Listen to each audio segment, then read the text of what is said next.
El Señor les bendiga y les guarde. Oremos.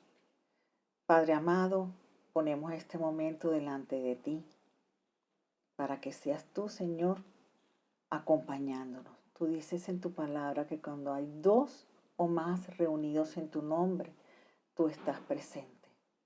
Y eso nosotros lo creemos. Por eso sabemos que tú nos acompañarás en este momento. Que quede grabado en los corazones todo aquello que tú quieres y deseas que así sea. Y lo que no, sea desechado. En el nombre poderoso de Jesús, gracias Señor por esta oportunidad. Amén y amén. Esta reflexión la he denominado Abre tus ojos, te conviene. Todos los cristianos tenemos, tanto usted como yo, todos tenemos un enemigo en común, que es el adversario.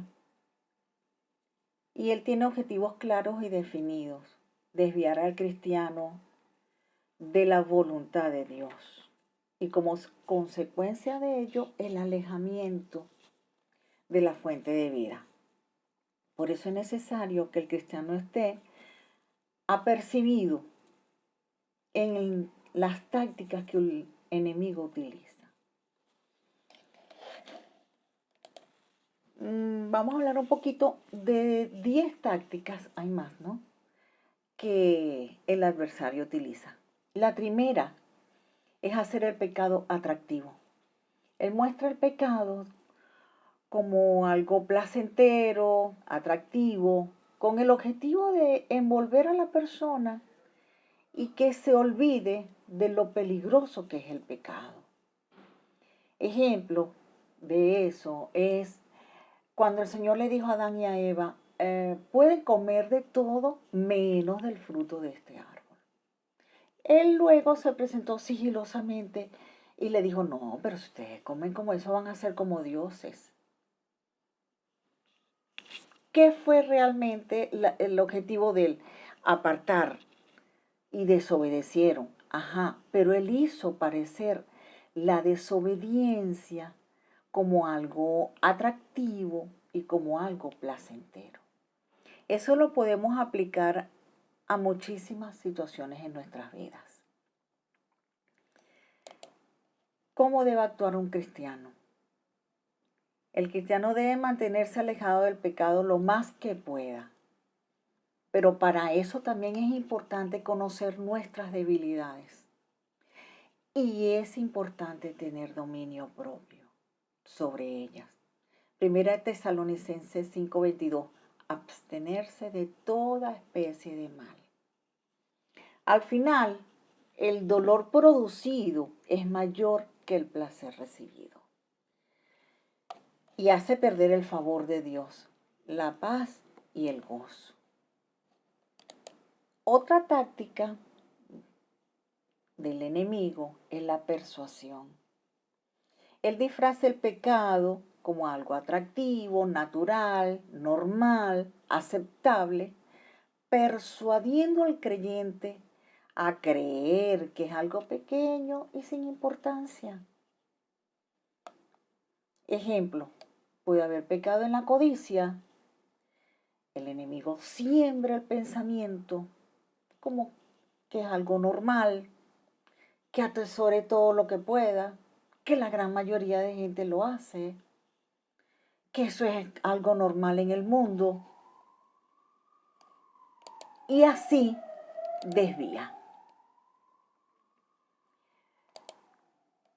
¿Cómo puede el cristiano actuar ante la persuasión? Desconfiar en lo que le seduzca de inmediato. Si hay un negocio o cualquier planteamiento de inmediato lo seduce, fíltrelo por la palabra. Mientras más atractivo sea el pecado, resultará más peligroso. Solo podemos valorar el pecado a la luz de la crucifixión de nuestro Señor, porque los pecadillos no existen. Pecado es pecado. Otra táctica, la tercera, tranquilo, puedes pecar, porque hay perdón. Él susurra, no te preocupes por tus pecados. Dios es misericordioso para perdonarte. Además, todos los que aparecen en la Biblia han pecado. Así que eso no es tan grave. ¿Ok? David pecó, sí, adulteró. Entonces, el adulterio no es malo. Noé se emborrachó. Bueno, entonces emborracharse tampoco es malo. ¿Mm? Satanás quiere que el pecado sea constante, que la persona se acostumbre y se sienta a gusto y cómoda al pecar. Lo que Satanás no susurró, o no susurra, perdón, es que David y Noé pecaron, sí es verdad, pero son hombres que se arrepintieron profundamente de su pecado. Y unos hombres que no vivían pecando. Y lloraron amargamente por haber fallado. Entonces, no se deje seducir fácilmente. La cuarta táctica, hacer creer que el arrepentimiento es algo ligero. Se peca, pides perdón al Señor y ya. Normalmente, cuando no se pide perdón de una manera entregada, de corazón, que se sienta el verdadero, el genuino arrepentimiento que produce dolor, no es un verdadero arrepentimiento. Es como cumplir algo más. Bueno, no, sí, yo pedí perdón, ajá. Pero te dolió, lo reconociste, realmente sentiste que habías pedido perdón desde lo más profundo de tu ser. ¿Ok? Satanás induce a pensar que el arrepentimiento es sencillo, lo que lo hace peligrosamente superficial. El arrepentimiento genuino no es fácil y necesitamos el poder de Dios. Ahora, hay 3 elementos esenciales en el verdadero y genuino arrepentimiento. El primero es un cambio sustancial. Es dar la espalda al pecado y volverse al Señor. Deje el impío su camino y el hombre inicuo sus pensamientos y vuélvase a Dios, nos dice Isaías 55:7. El segundo, un cambio en la vida interior, en lo que uno piensa y en lo que uno desea. Y eso, por supuesto, se va a reflejar en lo exterior, por supuesto. Y el tercer elemento, esforzarse siempre en guardar la ley de Dios. Esforzarse. La quinta táctica.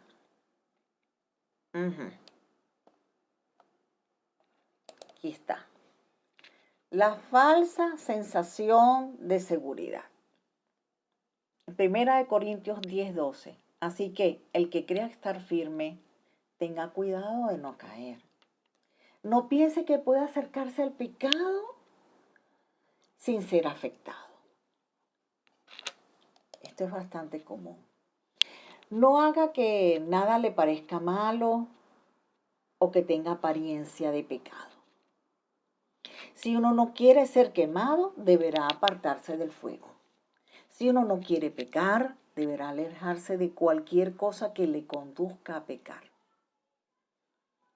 Si no lo hace, no podrá tener victoria sobre el pecado. Si a mí me gusta el chisme, yo no voy a pecar porque yo no voy a yo no voy a chismear. Solamente yo voy a llamar a la más chismosa del barrio. Solamente para que ella me eche los cuentos. Pues resulta que es igual de pecado que el que está echando los cuentos. ¿Ok? Es importante conocernos. ¿Ok? Muy importante. Primera de Corintios 10:23 dice, todo me es lícito, pero no todo me conviene. Todo me es lícito, pero no todo edifica. José, ante la esposa de Potifar, se mantuvo íntegro. Daniel se mantuvo fiel en un país donde adoraban a dioses falsos. Y Abraham tenía devoción sincera de corazón hacia Dios en un pueblo totalmente inmundo.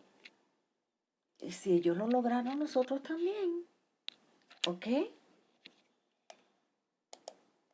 La sexta táctica. Buena vida versus tristeza y problemas. El enemigo siembra el pensamiento que mientras los pecadores gozan de la buena vida y tienen todo lo que quieren, ¿okay?, lo que le dan la espalda al pecado, andan tristes y con problemas.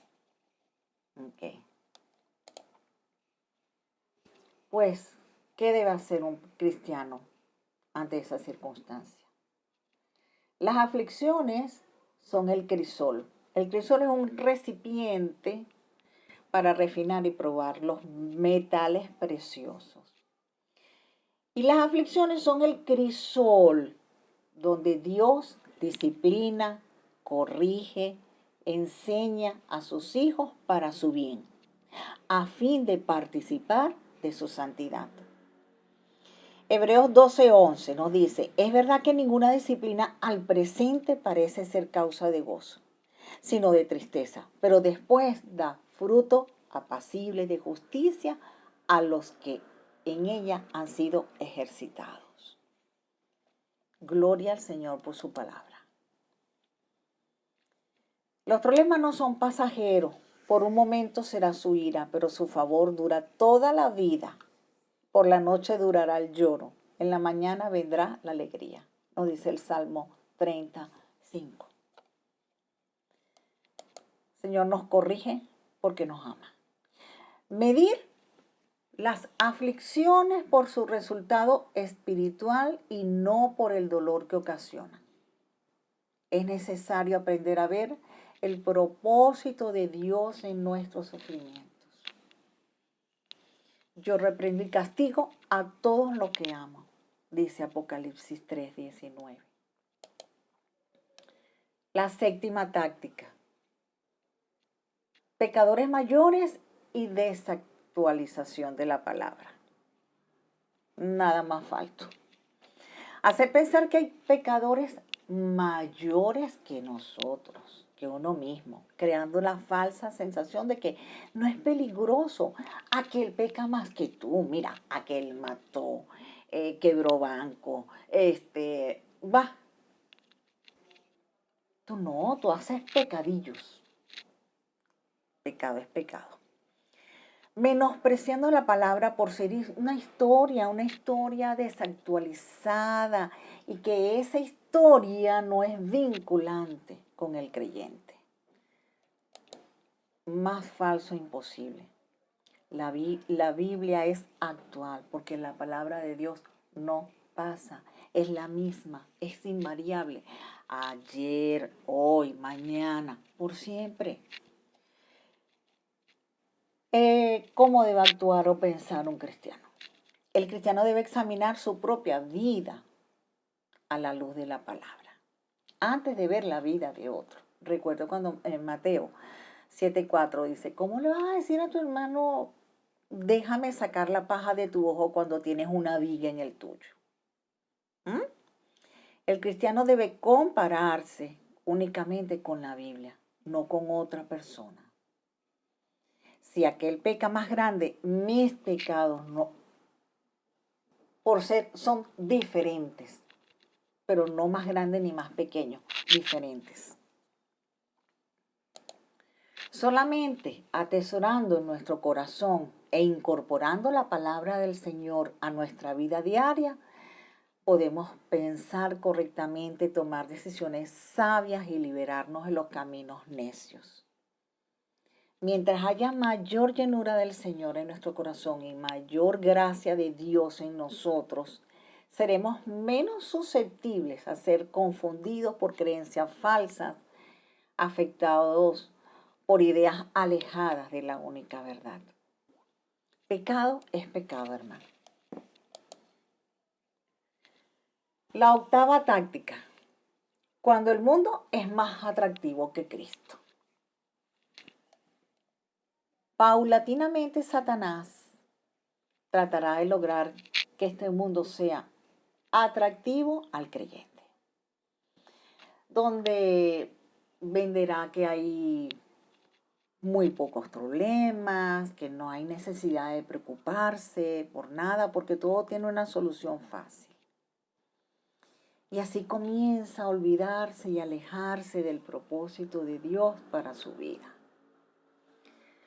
Porque se va dejando envolver por el día a día sin orar. Porque se va dejando envolver por las circunstancias, por lo que ve. Y todo lo que se ve es pasajero. El creyente sufrirá más por desobedecer a Dios que lo que pudiese sufrir obedeciendo. Porque sin obediencia hay algún tipo de sufrimiento. Una gran e inmensa paga tendremos por eso, por obedecer al Señor. Tenemos que recordar, tener presente en nuestras mentes y en nuestro corazón que los sí de Dios son una bendición, pero los no del Señor son una protección para nosotros, su pueblo. La novena táctica: apartar al creyente del servicio a Dios, sembrando la idea de lo difícil que es servir y seguir a Cristo y las disciplinas espirituales, haciendo que se sienta satisfecho con su vida cristiana y no se preocupe por su crecimiento espiritual. Muy común. ¿Cómo debe pensar un cristiano? La necesidad de servir a Cristo es en agradecimiento por su obra en la cruz del Calvario. Porque si Él no hubiese hecho esto, lo que hizo, esto, lo de este momento no estaría ocurriendo, ni usted estaría escuchando. Mientras se sirve a Dios, hay un encuentro personal donde Él está apoyando, fortaleciendo y guiando a través del camino. Nehemías 2:20 dice: el Dios de los cielos, Él nos prosperará y nosotros sus siervos levantaremos y edificaremos. Recuerda que lo más importante en la vida de Nehemías era complacer al Señor, agradarle al Señor. Y él hizo lo que hizo en muy poco tiempo con el apoyo del Señor y también fue un excelente líder. Y todos trabajaron para reconstruir los muros en poco tiempo. Y la gente decía: pero esto es tan loco, ¿cómo cree que van a reconstruir eso en tan poco tiempo? Pues mire, sí lo hicieron porque lo hicieron para el Señor y con el Señor. Y trabajaron en el Señor. Satanás desea que se piense que como Cristo ha sido crucificado por nosotros y está en el cielo preparando un lugar para sus hijos, entonces no hay necesidad de orar, no hay necesidad de arrepentirse, no hay necesidad de leer la palabra, no hay necesidad de ayunar ni de adorar. En fin, puesto que Cristo nos ha salvado, no hay necesidad de que le sirvamos. Nos queda solamente estar gozosos y festejar, impidiendo también el crecimiento espiritual. Esa es una de las grandes mentiras. Porque sí, el Señor lo hizo todo por nosotros. Sí, es verdad. Pero tenemos que crecer. Las disciplinas espirituales son básicas. Es más, tenemos que volver a la senda antigua, que es la oración, y el ayuno. El ayuno con propósito, no el ayuno para pasar hambre, porque eso no es ayuno. Y la oración con corazón sincero y la adoración con corazón sincero y genuino, adorando al único Dios, no para que me vean, para que me escuchen, no, es la disposición del corazón. Eso es adoración. Y no solamente es cantar, adoración va mucho más allá. Nuestra vida tiene que ser, debe ser una adoración al Señor. La 10ª, espero que no sea muy largo. Hacer dudar de la salvación, la fe y la gracia. Ataca la mente sembrando duda e incertidumbre acerca de su salvación por la multitud de sus pecados. Hace pensar que las normas para ser un creyente son tan altas que nunca nadie las podrá alcanzar, que su fe no es verdadera, ni es un don de Dios, y que la fe es algo tan especial y tan raro que muy pocas personas la tienen. ¿Cómo debe pensar un cristiano en esa circunstancia? Ninguna condenación hay para los que están en Cristo Jesús. Romanos 8:1. Además, el Señor libra del reino y del poder dominante del pecado. Romanos 6:14. Y el Hijo de Dios ya no peca felizmente, ni es esclavo del pecado. Advierte su peligro y pelea contra él. Proverbios 14:16 ya nos dice, el sabio teme y se aparta del mal. De allí la importancia de leer la palabra. Por la fe se cree para salvación, mas a todos los que le recibieron, a los que creen en su nombre, les dio potestad de ser hijos de Dios. Juan 1:12. De modo que si alguno está en Cristo, nueva criatura es. Las cosas viejas pasaron, aquí todas son hechas nuevas. Todo creyente debe tener presente varias consideraciones.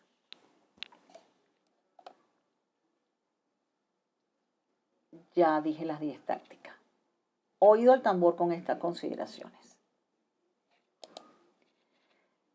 No debemos echarle la culpa a Satanás de todos nuestros pecados. Él induce, pero no decide. Puede persuadir, pero no forzar. Es astuto, es subliminal y es persistente. Tiene mucha paciencia. También. 2. Él necesita de 2 permisos. Ok. Satanás le pidió permiso a Dios para zarandear, atacar a Job. Y el Señor se lo permitió siempre y cuando no tocara su vida. Es decir, Satanás necesita el permiso de Dios